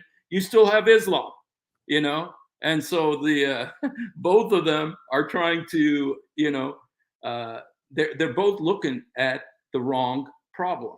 The problem is Islam. Neither of them want to face it, And that's exactly what we were saying earlier. Is that what Muhammad teaches thand what they've been following for 1,400 years is the root cause of all this. It's the Jew hatred, the anti-Semitic ideology that we find within these Islamic sources. And if Muhammad was an anti-Semite, therefore it is okay for you to be an anti-Semitic pig too, right along with it. Well, Rabbi Shmuley is turning into Mufti Shmuley. Like David Wood said the other night, he's actually dealing with Islam. He's actually thinking of Islamic apologists 20 years ago. But if you notice, the Islamic apologists 20 years ago are not the same. They are now coming out flat out. Yeah, we believe in this. This is what our Islam teaches, because they realized the other way was failing, and then ISIS came along, and ISIS showed them what true Islam was, and ISIS exploded. All of a sudden, Islam became popular. You know what I mean? No, seriously, it did. The ISIS form of Islam became very popular. Okay, and look at, they're now praising Al Qaeda. Now they're now praising Osama bin Laden. Oh yeah, I saw that. That's yeah. All right, let's play some more of this garbage here. They are evil, and do the right thing and call them evil. All right, we've had a minute each. Okay, we've got a passionate start. Okay, now watch how Muhammad Hijab diverts. I mean, look what he's doing here. All right, I'm not going to listen to this crap. I'm not listening to this crap. Bye, Muhammad. Goodbye. Goodbye. Goodbye. Give me a chance. Very sadly, Muhammad, let me finish. No. See, the problem here is that Piers Morgan lost control of his show. He let Muhammad Hijab ask him a question, and Piers Morgan wanted to show how righteous he was, and how intellectually pure he was by saying, well, I condemn Hamas, but I also disagree with the Israeli occupation of Palestine. And this is what Hijab was trying to push him on. This is kind of glazing through, because we just explained where Hijab's a liar and a charlatan himself. You are the one who insisted on equal time. I never did, but you will not respect equal time. I will come to you literally in 30 seconds. He's going to ask you a question. In 30 seconds, I'll come to you. He's going to come to you afterwards. Let me finish, please. I am in charge here. And look at Muhammad. Calm down. He's going to come to you. I'm in charge of the show. So my final point on this is, unfortunately, in war, civilians 100 to 1 ratio. Oh, Brad, what do you got about that 100 to 1 ratio that he's talking about there? Were you going to comment on that? Because I got a video that deals with that. Can I show my video first? Can I show the video first? Sure, go ahead. I'll give you my permission on your show to show your video. Okay, let me go ahead and bring this up, because this is from a guy at Speaker's Corner. This guy's pretty good. I don't know his name. I'm sure you guys will recognize him. Let's see. Yep, here we are. Okay. Okay. You know that 10,000 civilians have died. Of them, according to the IDF, as reported by The Guardian, 60 dozens, they say, about 60 Hamas died, which we're being liberal by saying 100 to 1 figures. For every one Hamas, you have to kill 100 civilians. That's effectively what we're saying. If the trajectory continues as it is, then you have to kill 3 million Palestinian civilians in order to kill 30,000 Hamas fighters. Mohammed, you need to learn to read. The article didn't say fighters. It said dozens of Hamas commanders. The IDF were talking about the military leaders that they'd taken out. Also, nobody knows the civilian to militant ratio, as Hamas dressed like civilians, and then they misreport the fatalities. This was such a dumb argument. If this is the level of scholarship at Oxford, God help us. That was well said. Yeah. Okay, Rad, what are you going to add to that? Go ahead. Well, just that, okay, what was the civilian ratio of Germans that we killed fighting the Nazis? I believe it was probably around the same or even greater. No, the civilian ratios to your... No, I'm sorry. All due respect, I don't want to see anyone die. But with all due respect to that, well, no. I mean, seriously, think about it. If that's what you're going to... If there is this golden ratio of when you go to war after being attacked by a savage enemy that just butchered your people, okay? And there's this golden ratio. You cannot kill 100 civilians per every fighter, or whatever. Then they're just going to surround themselves with more civilians. Do you see what I'm saying? No, it doesn't work that way. That is not how that works. And another thing, do the math. There's only 2 million Gazanians. So it's, or what, 2.5, whatever it is. So if you're going to kill 3 million, no, the math doesn't work out. The whole thing is a fallacious argument, and it's a BS argument to begin with. But even if it was true, it still doesn't make any sense, because what are you going to do then? I mean, No, they're all about the body count. I mean, seriously, what you are now incentivizing Hamas to even surround themselves with more civilians, to get more civilians killed, because then you're going to go to a 200-to-1 ratio, a 300-to-1, a 500, whatever. It just incentivizes your enemy to surround themselves with more civilians, meaning more of these people that they claim to support, although they say they love them when they die. So seriously, I love it when Palestinians die. Show the Palestinian dead bodies. Let us show the Palestinian dead children. Alhamdulillah, look at the shaheeds. I mean, sorry, these people are just sick. I'm sorry. And it's coming to think these thoughts that I don't want to think, but... Let me say a couple things about this, what he's saying here. Okay, number one. He's and the gentleman that made the video, the Jew that made the video, was right in pointing out it was Hamas commanders. 60. What did he say? 60 Hamas commanders. Am I right on that? Was that number right? 60 Hamas commanders have been killed. Now, if anybody understands military structure, how military organizations are structured, a commander is normally in charge is normally somebody who is in charge of about 100 people. You have team level, which is like 3-4 people, and then you have squads, which is made up about 9 to 12 people, and then you have platoon and teams are normally commanded by a sergeant, low-level sergeant. Squads normally by a mid-level sergeant. Then you have the platoon level. The platoon level is where you have about 20 to 30 people, and that's led by a senior sergeant, a senior enlisted. And here's where you have an officer, where you would have, but not a commander, but an officer supervising that platoon. Then a company element would have a commander, a company commander. And that normally encompasses 4 or 5 platoons, which means that if you've killed 60 commanders, that means that you could have also killed, let's say you just killed one commander, that means that you could have killed up to 100 soldiers, Hamas soldiers. So if you're taking out commanders, and if you're also taking out their soldiers, which are not, commanders are normally not the ones that die. Oh, by the way, it's a line dogs that normally get blown up or killed or are out there, being bullet interceptors for your cause. So when he says commanders have been killed, you're talking about unique people within the organization or the structure itself. You're not talking about soldiers. Second thing, and this is probably the most important thing to understand.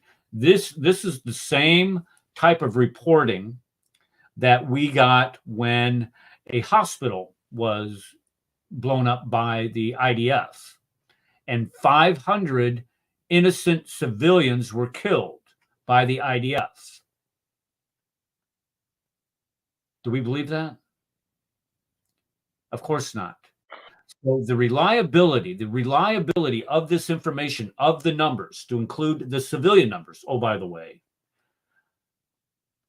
I am very highly suspect of the numbers that are coming out of Gaza right now. I'm not saying that they're not true. I'm not saying that they could not be that high. But I do not trust these guys any further than I could throw them. And the reason why is because they've been shown to be liars. Demonstrable liars. So if they're saying that, oh, you're killing, 3,000 children, which is a much higher rate, I don't believe that to begin with, because any parent in their right mind would get their children the hell out of the way, knowing that what's coming. You would do everything you could to get your child out of that area, out of that war zone. Any parent would do that. But these people don't. What they're saying here is that they've had these many people killed. I'm calling BS on it. All right, go ahead. Well, yes, we are seeing, and Steve can testify this better than I can. I mean, from the videos we're seeing, but yes, we can see where they are being evacuated. and you know, where they are marching to the south, which, you know, Israel is bombing the south as well, so not really much of a refugee area for them. But that's beside the point. But anyway, they are getting out, okay.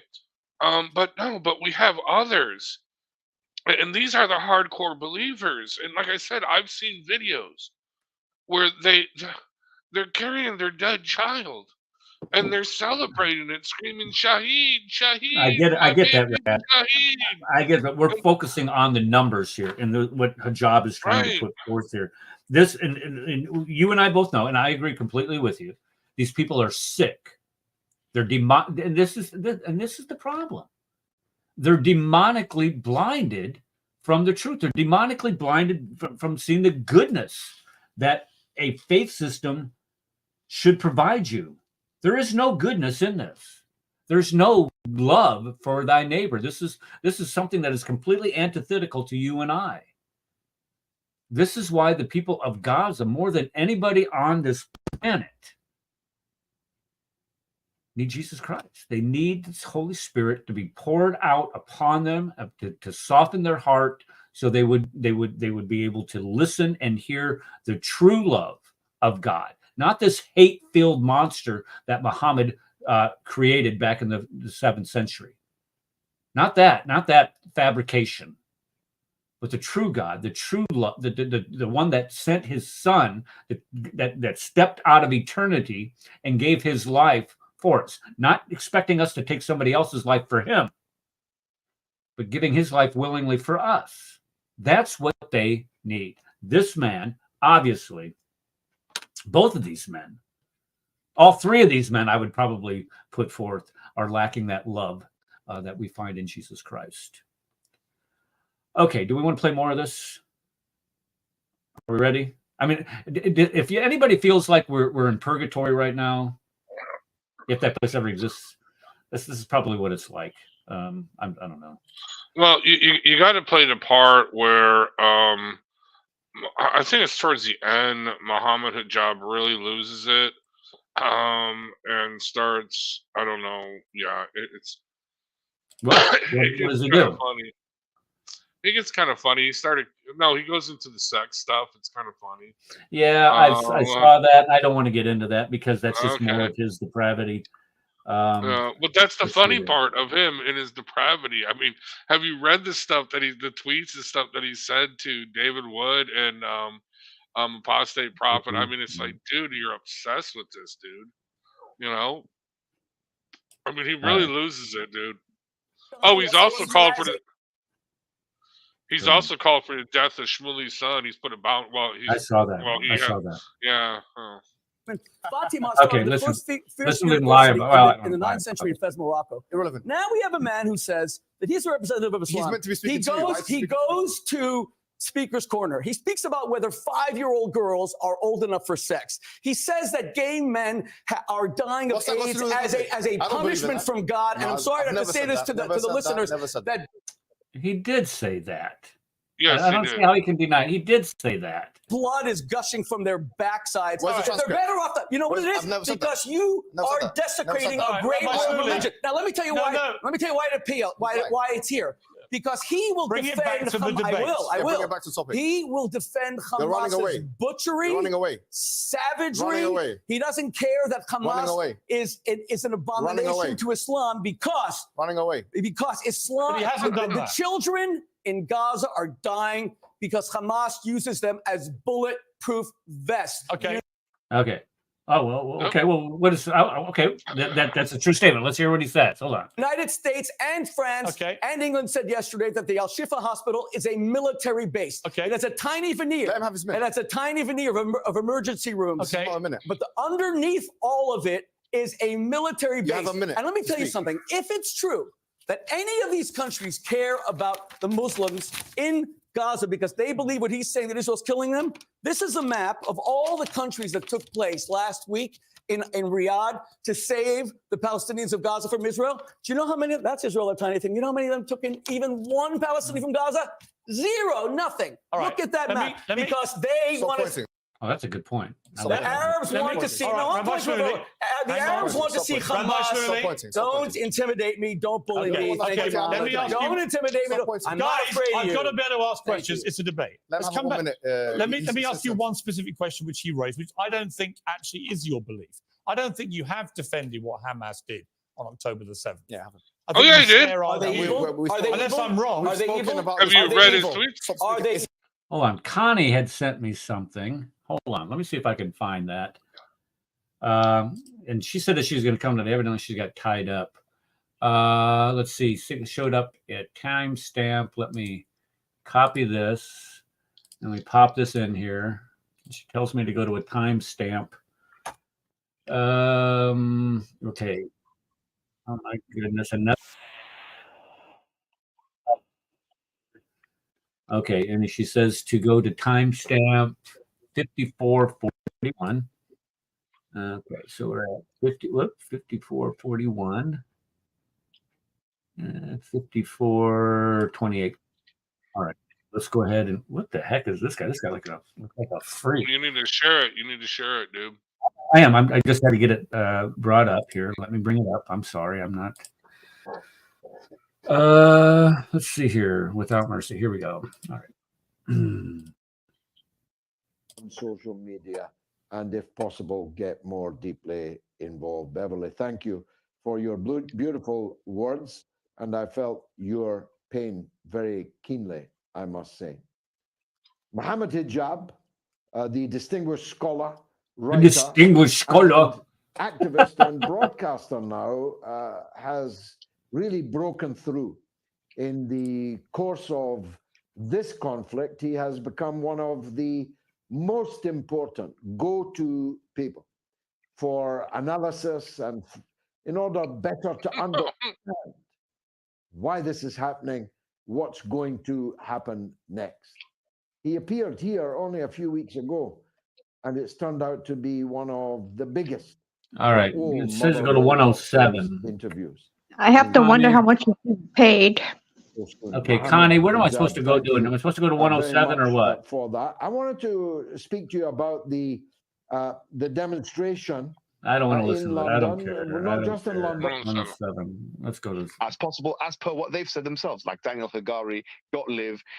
All right, community can allow that to happen, or would allow that to happen, or even that America would allow them to do that.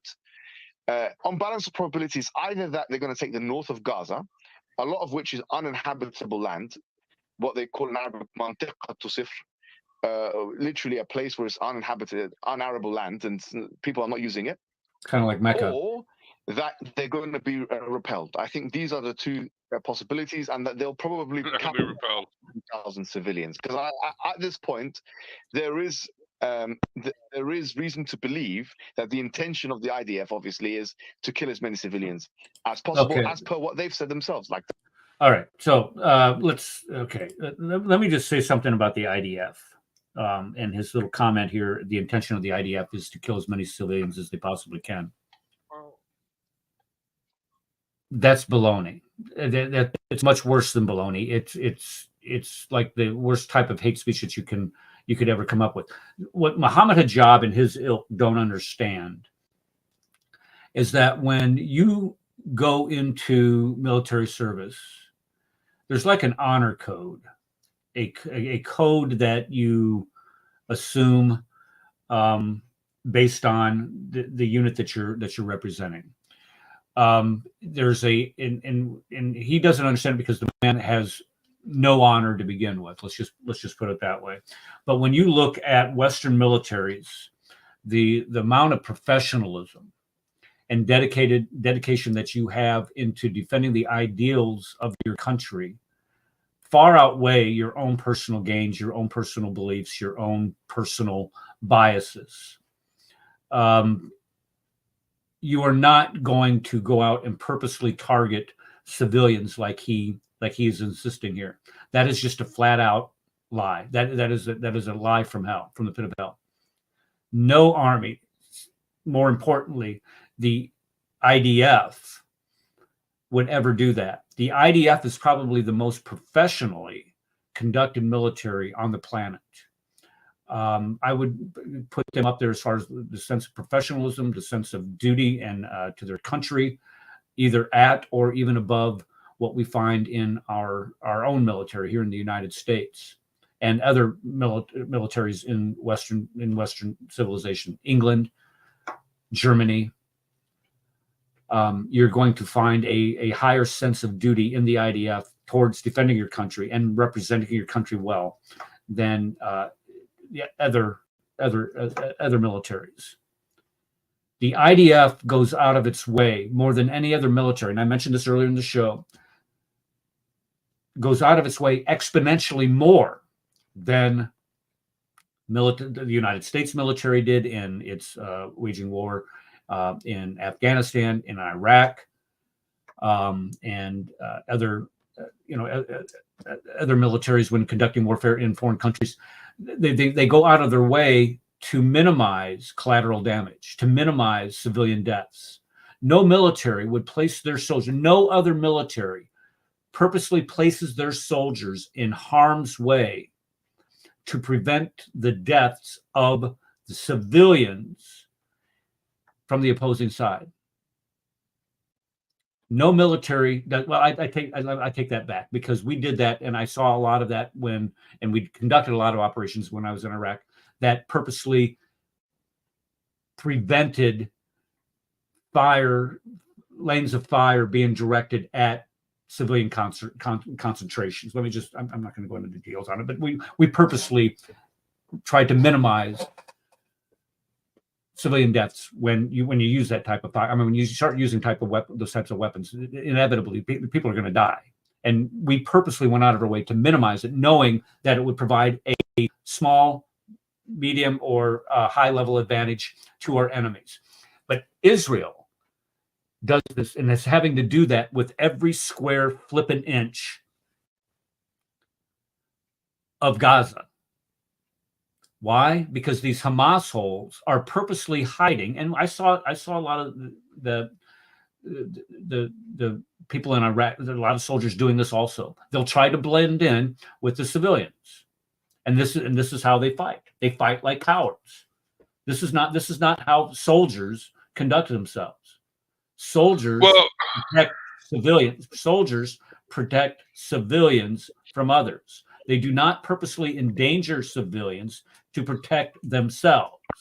And this is the difference between the IDF. So when he makes this comment that the IDF is purposely targeting Gaza civilians, I want to stab this guy in the throat with a spoon. This is absolutely absurd, and this is a lie to gin up hate, to gin up resentment against the IDF when they're out there trying to do their best to rid the world of these Hamasholes. And the only way to do it is to do their best to minimize these civilian casualties and to get rid of these Hamasholes. Rad, what? Here's another thing. So Muhammad Hijab, this is how this always goes. I've noticed there's a pattern. So Hamas or Hezbollah or whoever attack and kill Israelis. They all come out and they celebrate. What a great thing. It's beautiful. All praise be to Allah. Then all of a sudden Israel retaliates from the air bomb strike. Well, why don't they go in and fight them like men? This is Muhammad Hijab. Why aren't they fighting them like men? Why are you fighting from 30,000 feet like a bunch of cowards? Okay, when we come on the ground, what do? You hide like a bunch of cowards. So Israel does invade, and actually this is brought up in the debate. I don't know if we got time to find it or play it, but that's what Hijab says at the end. He's like, why don't they come out and fight them like men? And Shmuley says, that's what they are doing. And then Hijab's like, no, there needs to be a ceasefire. So the always goes, fight them like men. And we need a ceasefire. But anyway, Steve. He's a Palestinian. He's there, was there. Got friends that are there. I heard some disturbing things on his last night's show. I don't know if we'll get to that, if he wants to share that. It's very disturbing, very sad, and very tragic. But do you know about this Mr. Fafo guy? Let me share my screen. Who is this guy? I hope he survives it. I really do. Because this guy is better than Baghdad Bob. Eric, before we do that though, can you complete on that timestamp? Because he doesn't say only civilians, he says children, and then he's making it like IDF is, that's their target for victory, is killing civilians and children. Yeah. Thank you, sir. Wait, hold on. It's really short. Same timestamp. Okay. Daniel Hagari, Gottlieb, and one of the guys who got suspended, I forget his name, but who said nuking the place. There's clear intention there that's coming out. So for them, I think in their mind, killing civilians is a victory. Killing children for them is a victory. They've got exactly the terrorist. There it is. See? There it is. They're the terrorists, right? Because they want to kill civilians and children, and to them, the IDF, this is their victory, killing civilians and children. Brad, what are you doing here? Thank you, Eric. All right. Brad, go ahead. Go ahead. Brad. Sorry about that. I didn't mean to hijack it, but you got to play You it. did. You did hijack it. Yeah. Hold on. Well, yeah. There. Let me play it again. Yeah, but you played it. The audio. Go ahead. Yeah. No, okay. Go ahead. So, well, now I got to share it again. This is I'm the sorry. battle of the admins. That's what I do when I work with amateurs. I'm just saying. Now I got to find it again. Oh, you made me lose it. What do I do with it? Where is it? Oh, hold on. Present. Share screen. Window. There it is. Okay. Do you know, Steve, do you know who this guy is? This Mr. Fafo? Can you find out from your contacts? Because I hope he lives. I hope he survives. I mean, he's everything. He's a freedom fighter. He's a blood donor. He's he's a medical assistant. He's a singer. He's like all over the place, dude, on Twitter. Do you know anything about this guy? No, but I'm a preacher, an evangelist, a milkman, a singer, a rapper, a poet, a journalist too. But no, I think I've seen this guy. This guy's one of the reporters for MSNBC or something like that. Right. Yeah, he's right. You know what, you guys? Just keeping on this particular topic, that an actual NBC reporter in Jerusalem, maybe you guys talked about this, was arrested in Jerusalem for advocating for supporting Hamas. And she's an NBC reporter, not one of these little cable networks. This is NBC, the big network. And so Wow. that's in the Jerusalem Post today. I haven't seen it anywhere else, but yeah, you know what? These stations, they need somebody in Gaza there to do something. And so anyone who knows how to put two words together, they hire them, and That's their stringer. That's their reporter. But Yeah. I hope this dude makes it, because he has been amusing me of late. But he always seems to be there at the tragedy. It's like he's in the know. I don't know. But now they got him. He's riding a donkey cart or something like that. He escaped to the south of Gaza, and he's riding a donkey cart. But he's like all over the place. Anyway, Steve, dude, I don't know. I mean, on the one hand, I'm like, dude, I'm sorry. Why won't the Arab nations take these people in? Why won't they allow them freedom? I don't understand that. It's because they hate us. They all hate us, and they love to cry for us, and they love to use us as the way to legitimize their hatred of the Jews. We are a good way to legitimately hate the Jews. And if you get rid of the Palestinians, then you'll continue to hate the Jews because the Quran tells you to, but you don't have a legitimate reason. This way, in the eyes of the West, you have a legitimate reason for hating the Jews. And they don't want us, though. Ask anyone. Ask the Egyptians. Ask the Lebanese. Ask the Syrians. They hate the Palestinians. They don't want them. you know, but they want them, but they want them in their land. Leave them in their land. Don't come to us. And this is not a new thing. It's always been this way. And so are they ever going to be able to live peaceably with the Jews, Steve, in your opinion? Did you hear me? You're muted, Steve. Oh, I'm sorry. I didn't hear what you said. Yeah. Do you think that the Palestinians are ever going to be able to live peaceably with the Jews in Israel? You know what? I could show you videos of Palestinians and Jews dancing together, worshiping the Lord Jesus Christ together. And that's the way, you know, when and the Bible talks about it in Isaiah chapter 19. It says there's going to be a highway between Egypt and Assyria.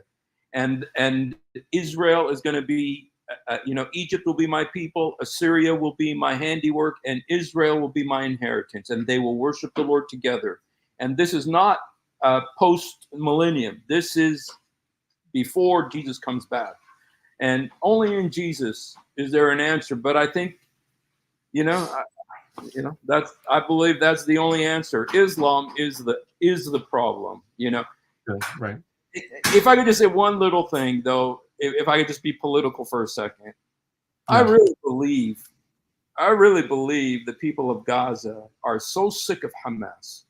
They hate Hamas, and they are, you know what?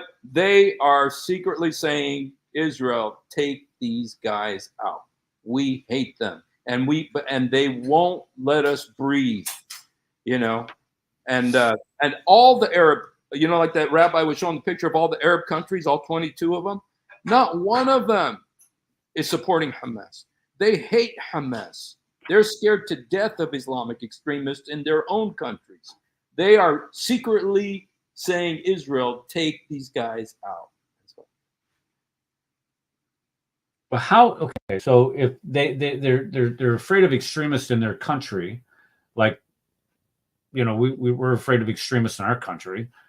We squash them like bugs, or like January 6th protesters. We just send them to a gulag for 4 or 5 years. Why don't they do that to these people in their own countries? Why don't they squash these people in their own countries? Well, these guys are very strong. You know, Joe Biden sent them, Iran was sending, you know, got $6 billion from your president. And, you know, and so these guys are, when you're there, you see, these guys they are experts with words, and they know how to use Islam to manipulate the masses and to say, this is Islam, this is the true Islam. The president is a collaborator with Israel, he's a collaborator with the Americans, and you know, and so then the majority of the people, they're Muslims, they want to support Islam. And so, you know, it becomes this, you know, this catch-22 situation. And a lot of them, they're not able to contain. You know, remember Saddam Hussein? You know, he was such a despot, so evil. But you know what? One guy once said this. He says, you got to know the people he's got to rule. He's got to keep this Islamism under control. Right. And he knew how to do it. And so, you know, once it gets, that genie's out of the bottle, you know, a lot of those governments aren't strong enough to withstand them. Well, when we saw that, just as soon as we withdrew our troops from Iraq, that it created a vacuum, and that vacuum was filled, of course, by ISIS. And so I agree, you know, and when we look at these Muslim majority countries, you have to have them be ruled by strong. And this is why you don't have democracies there, is because democracies show a weakness by extending civil rights, liberties to people, and this weakness can be easily overcome through the point of a gun. And this is what often happens. I'm going to wrap this up today with a quote that I heard this week, and I just remembered it while we were talking about this. Is that okay if we wrap up, guys? Or do we have to go until like 6:30 or so? Yeah, go ahead. All right. Thank you. All right. I'll give you my permission. Thank you, Rad. I appreciate that. Okay, here's the quote. It says, all people calling for a ceasefire all people calling for a ceasefire for the destruction of Israel. How'd this go? Okay, all people who are calling for a ceasefire are not for the destruction of Israel. However, all people who are for the destruction of Israel are calling for a ceasefire. Let me say that again. All people who are calling for a ceasefire are not for the destruction of Israel. However, all people who are for the destruction of Israel are calling for a ceasefire. So think about that one next time you hear people saying, well, we demand a ceasefire. We want 5 days of a ceasefire. These are the people who are getting their way because they want the Israeli people, the Jewish people, wiped off the map. And it's not going to happen. It's just they're not going anywhere. Regardless, what you could have your biggest religious wet dream all day long about pushing them into the sea, but it's not going to happen. You got 6-7 million of them that are going to push back, and they're not all well armed, but they're getting there, and they will be there very soon. I can guarantee you that. All right. And I hope Brad. Steve is right. I seriously hope Steve is right. Let us pray that Steve is right, that the people of Gaza are tired of Hamas and want them taken out. And I mean, seriously, they could have so much. Even if they were their own little small enclave of a country outside the West Bank, they could be all extremely wealthy. You know what I mean? They've got prime real estate. They've got a harbor that can be expanded, that could be an international trading hub. They had an international airport, but that's like kind of no more now. But they could have that. You know what I mean?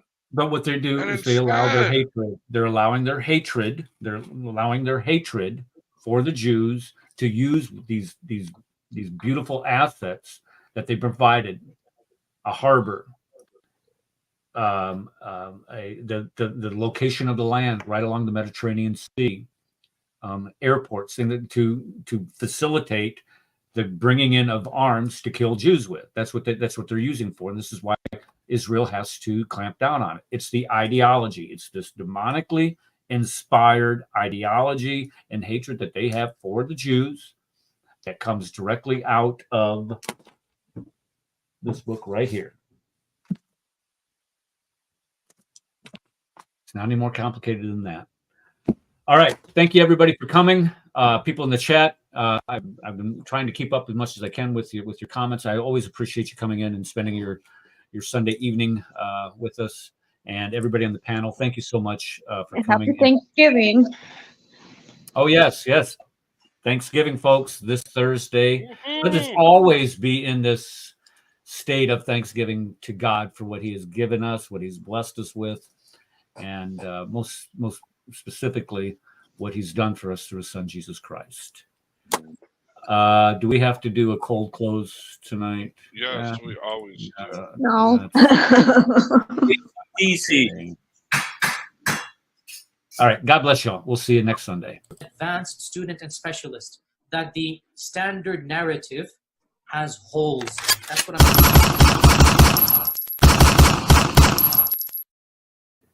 that the Muslims were rioting against one another. And as much as we don't want to face the fact, the Muslims were lying sometimes. They were fabricating, they were embellishing, and that might be hard to accept, but that is a reality.